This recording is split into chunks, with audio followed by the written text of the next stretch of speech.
This is Friday morning again. This is Philosophy Friday. I am Reinhard Moers.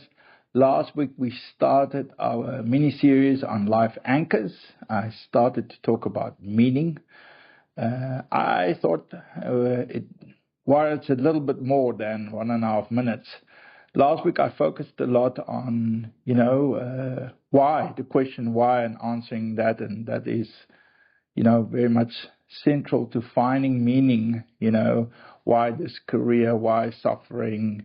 But I want to take it a little bit further and make it a little bit more practical.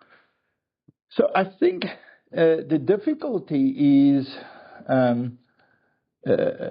humans were always on a search for meaning. Last week I spoke about maps and how that relates for me to finding meaning, the adventure of finding meaning.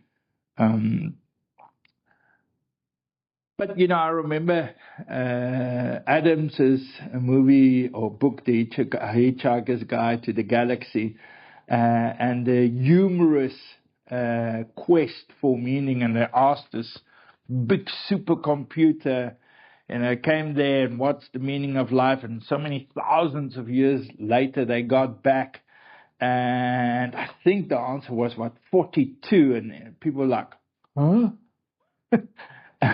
And I think sometimes that's the problem. When we sit down and we want to answer the question for ourselves personally, what's meaningful for me, or what is it the meaning in life for me? It sometimes scares us. And so now we get just busy with life. And I definitely find that with a lot of my clients in my practice, and sometimes for myself, and I'm sure for you and for your friends and mine definitely as well, So what's the problem then? Should we just abandon it? Surely not. I think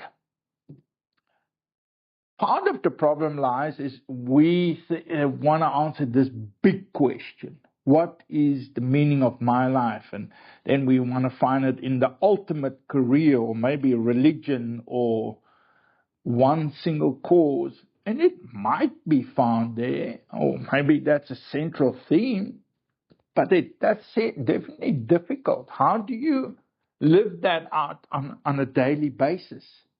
Another thing that is it's certainly not a pursuit of happiness, because happiness often have to do with personal achievement involving what Eric Fromm would quote, say having.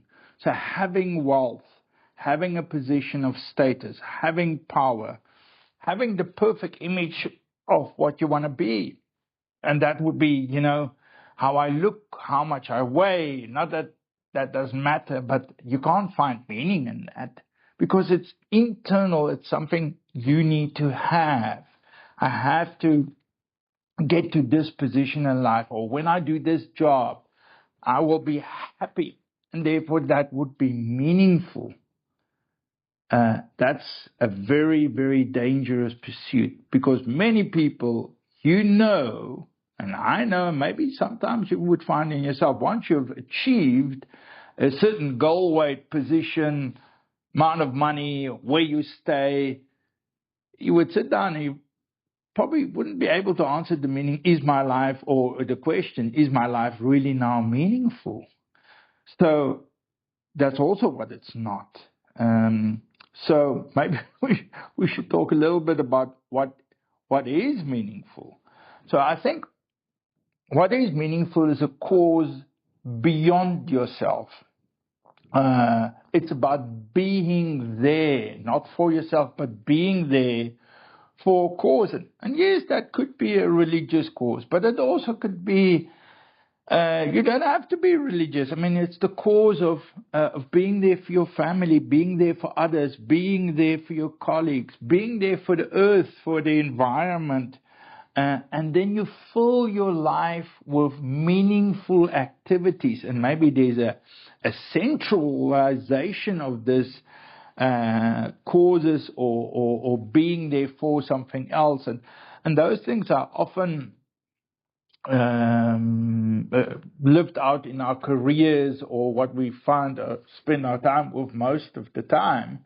And they also can have goals, and you can be happy, when you achieve those things, but they're not for you having to be at a position. They're there, you being there for somebody else. If you want to understand that concept more, and it's a very, very important concept to understand, here's a great book, The Essential From, and this is Eric Fromm's writing, and it's condensed by one of his students, Rainer Funk. I think it's on, it's definitely an ebook. You can find it there. Viktor Frankl's book, Man's Search for Meaning. Mine is very old, but you can get that on, at your bookshop. Rollo May, very good read. Man's Search for Himself, brilliant. There's many more modern day authors, and maybe some of your religious texts really also, address that. I know I read the story of the book in Hebrew in a Christian Bible about Job, and he wrestles like, why did these things happen to me? If you're interested, read it for yourself and tell me what you think. But I think these things do help. A final thing on meaning, and I found that through one of that was either the Hobbit or Lord of the Rings movies, where this was Gandalf said to, I think it was Bilbo Baggins, and he said, the other baddie wizard, things that, the great things or life is solved by doing grandeur, great things, and that's how we're going to make the difference happen.